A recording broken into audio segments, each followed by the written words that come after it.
लड़ैया के खोपड़ डोले ये एक उखान है और कुछ शब्द हैं जैसे डेमोक्रेसी, टेररिज्म, ह्यूमन राइट्स और नेशनल सिक्योरिटी। अपने 250 साल के इतिहास में इनमें से शायद ही कोई बहाना बचा हो जिसकी आड़ में अमेरिका ने किसी दूसरे देश पर हमला न किया हो।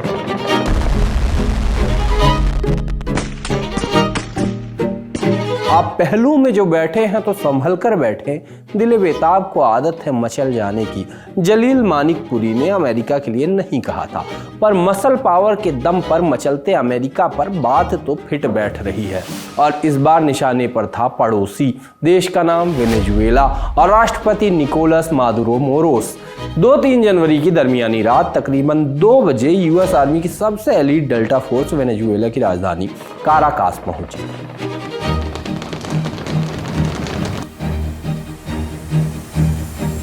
एक ऑपरेशन चलाया जिसके बाद राष्ट्रपति मादुरो और उनकी पत्नी सिलिया फ्लोरेस को गिरफ्तार किया और अमेरिका ले आई। कहा जाता है कि डेल्टा फोर्स के वेनेजुएला पर कदम रखने और टेक ऑफ के बीच जो वक्त लगा वो 2.5 घंटे से भी कम था। ऐसा इसलिए क्योंकि अमेरिका की सेंट्रल इंटेलिजेंस एजेंसी और नेशनल सिक्योरिटी एजेंसी वगैरह अगस्त 2025 से ही इस ऑपरेशन की तैयारियां कर रहे थे। न्यूयॉर्क टाइम्स में 3 जनवरी 2026 को एक रिपोर्ट छपी, लिखा गया, इस ऑपरेशन के पहले तक अमेरिकी सेना ने कई मौकों पर वेनेजुएला पर हमले किए थे। इनमें लगभग 115 लोग मारे गए। ड्रग्स, इलीगल माइग्रेशन और नार्को टेररिज्म, इन बातों का हवाला देकर अमेरिका ने अपने इस ऑपरेशन को जायज ठहराया। लेकिन एक दूसरा पहलू भी है। वेनेजुएला के पास दुनिया का सबसे बड़ा तेल भंडार है। तेल भंडार आपने बहुत जगह सुना पड़ा होगा, लेकिन ये होता कैसा है?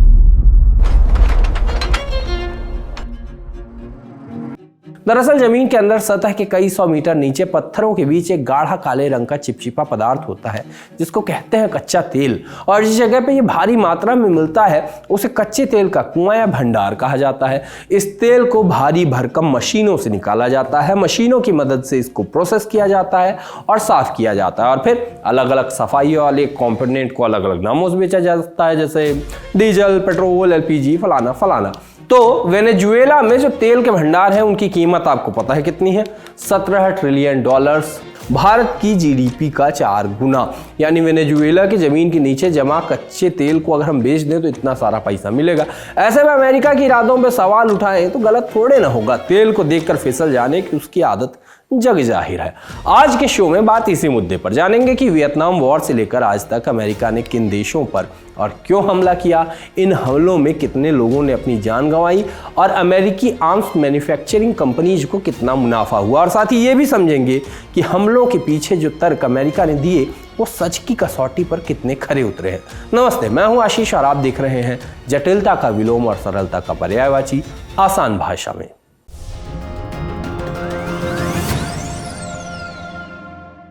सबसे पहले बात वियतनाम वॉर की। 1950 का दशक वियतनाम के लिए उथल पुथल भरा रहा। पूरा देश 2 हिस्से में बटा था, एक तरफ नॉर्थ वियतनाम, दूसरी तरफ साउथ वियतनाम। नॉर्थ वियतनाम को सोवियत संघ और चीन का समर्थन था, वहीं साउथ वियतनाम को अमेरिका ने समर्थन दिया। ये कोल्ड वॉर का समय था और ये कम्युनिज्म बनाम कैपिटलिज्म की लड़ाई थी। अमेरिका का दावा था कि अगर वियतनाम में कम्युनिज्म फैला तो पूरा एशिया कम्युनिस्ट बन जाएगा। इसे डोमिनो थ्योरी का नाम दिया गया। अमेरिका खुद को फ्री वर्ल्ड का लीडर मानता था और कम्युनिज्म को सबसे बड़ा खतरा। शुरुआत में अमेरिका ने सीधे गोली नहीं चलाई, पहले भूमिका बनाई गई, सबसे पहले मिलिट्री एडवाइजर भेजे, फिर साउथ वियतनाम के विद्रोही गुटों को हथियार और ट्रेनिंग दी गई और फिर 1965 के बाद अमेरिका ने डायरेक्ट मिलिट्री इंटरवेंशन शुरू किया। लाखों अमेरिकी सैनिक वियतनाम में उतरे, केमिकल वेपन भी इस्तेमाल हुए। 1973 आते आते अमेरिका ने वियतनाम में अपना पूरा जोर लगा दिया, लेकिन अमेरिका ना तो कम्युनिज्म को रोक पाया और ना ही वियतनाम को अपने कंट्रोल में ले पाया। अमेरिका को भीषण नुकसान हुआ। 58,000 से ज्यादा सैनिक शहीद हुए। वियतनाम के कुल 20 लाख लोग मारे गए। ह्यूमन कॉस्ट से अलग अमेरिका ने उस समय लगभग $168 अरब खर्च कर डाले थे। इस युद्ध के दौरान अमेरिकी आर्म्स मैन्युफैक्चरर्स ने खूब डॉलर छापे।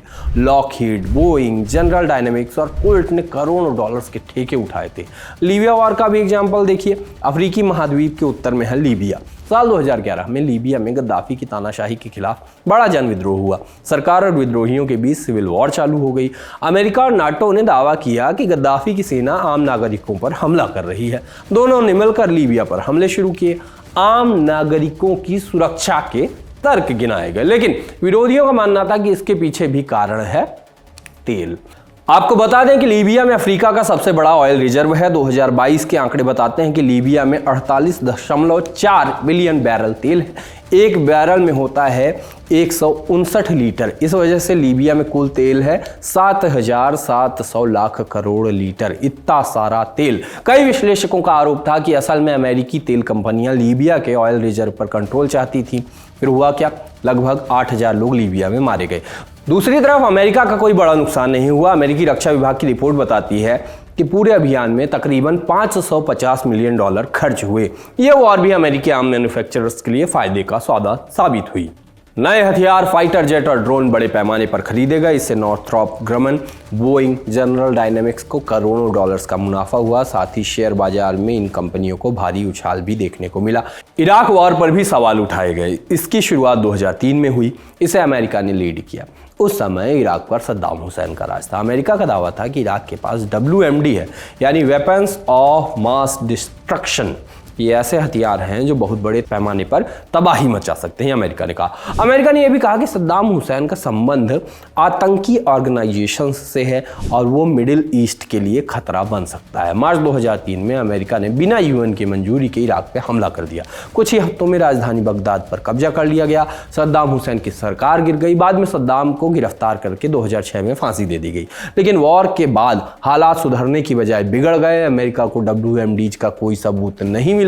16 अक्टूबर 2013 को BBC में छपी एक रिपोर्ट बताती है कि इस वॉर में 4,61,000 लोगों की मौत हुई। वहीं अमेरिका की हार्वर्ड यूनिवर्सिटी की रिपोर्ट बताती है कि इराक वॉर में कुल खर्च लगभग $3 ट्रिलियन आया। इराक में भी अमेरिकी कंपनियों को भारी मुनाफा हुआ। वॉर से पहले और बाद में मिलियनों में ठेके दिए गए। Lockheed, Boeing, General Dynamics, Raytheon, Northrop जैसी कंपनियों के शेयर में भारी उछाल देखे गए। इराक के पास भी खरबों लीटर का ऑयल रिजर्व है, जो इसे दुनिया में तेल भंडार वाली लिस्ट में 5वें नंबर पर रखता है। मिडिल ईस्ट के कुल ऑयल रिजर्व का तकरीबन 17% और पूरी दुनिया का लगभग 8% है ये। यानी इराक न सिर्फ आज बड़े पैमाने पर तेल पैदा करता है, बल्कि उसके पास भविष्य के लिए भी बहुत बड़ा तेल भंडार मौजूद है। इसीलिए आपके ट्रकों के पीछे लिखा रहता है, पीती है इराक का पानी।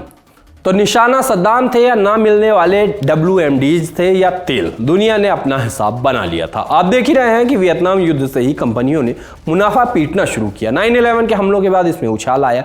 ब्राउन यूनिवर्सिटी की कॉस्ट ऑफ वॉर रिपोर्ट बताती है कि पिछले 2 दशकों में अफगानिस्तान और इराक युद्ध के दौरान अमेरिका ने लगभग $14 ट्रिलियन खर्च किए। ये इंडिया की GDP का लगभग 3.5 गुना है। चौंकाने वाली बात यह है कि इस भारी भरकम रकम का 1/3 हिस्सा सीधे प्राइवेट डिफेंस कॉन्ट्रैक्टर्स जैसे रेथियन और जनरल डायनेमिक्स की जेब में गया। साल 2020 में अकेले लॉकहीड मार्टिन को अमेरिकी सरकार से $75 बिलियन के कॉन्ट्रैक्ट मिले। 2011 के बाद से इन कंपनियों को भारी मुनाफा हुआ। सिप्री मतलब Stockholm International Peace Research Institute की रिपोर्ट बताती है कि 2023 में ग्लोबल हथियारों की बिक्री $689 बिलियन के रिकॉर्ड स्तर पर पहुंच गई। ये आर्म्स मैन्युफैक्चरिंग कंपनियां इतनी बड़ी हैं कि अमेरिका के पॉलिटिक्स में भी लॉबिंग करती हैं ताकि हथियारों की डिमांड बनी रहे। वेनेजुएला में ऑपरेशन के कुछ ही घंटों बाद अमेरिकी राष्ट्रपति डोनाल्ड ट्रंप ने कोलंबिया के राष्ट्रपति गुस्तावो पेट्रो को भी चेतावनी दे दी। कोलंबिया वेनेजुएला का पड़ोसी देश है। अमेरिका का दावा है कि कोलंबिया पूरे इलाके में ड्रग ट्रेड का बड़ा सेंटर है, खास करके कोकीन के कारोबार का। लेकिन तस्वीर का दूसरा पहलू यह है कि कोलंबिया में भी बड़े पैमाने पर ऑयल रिजर्व्स मौजूद हैं। इसके अलावा गोल्ड, सिल्वर, प्लेटिनम और कोल जैसे मिनरल भी वहां बड़े पैमाने पर हैं। इतिहास देखें तो अमेरिका ने वियतनाम, लीबिया, इराक और अब वेनेजुएला पर अलग अलग वजहें बताकर सैन्य कार्रवाई की। अफगानिस्तान से अमेरिका की वापसी की सच्चाई भी अभी लोगों के जहन में ताजा है। 1969 में अमेरिका के 37वें राष्ट्रपति रिचर्ड निक्सन ने मैडमैन थ्योरी नाम से एक डिप्लोमेटिक स्ट्रैटेजी दी। इस थ्योरी का मकसद था विरोधी देशों को यह विश्वास दिलाना कि अमेरिकी राष्ट्रपति अनप्रेडिक्टेबल, गुस्सैल और किसी भी हद तक जा सकते हैं। इसके पीछे सोच ये थी कि विरोधी देश डर जाएं और अमेरिका की मांगों को मानने पर मजबूर हो जाएं।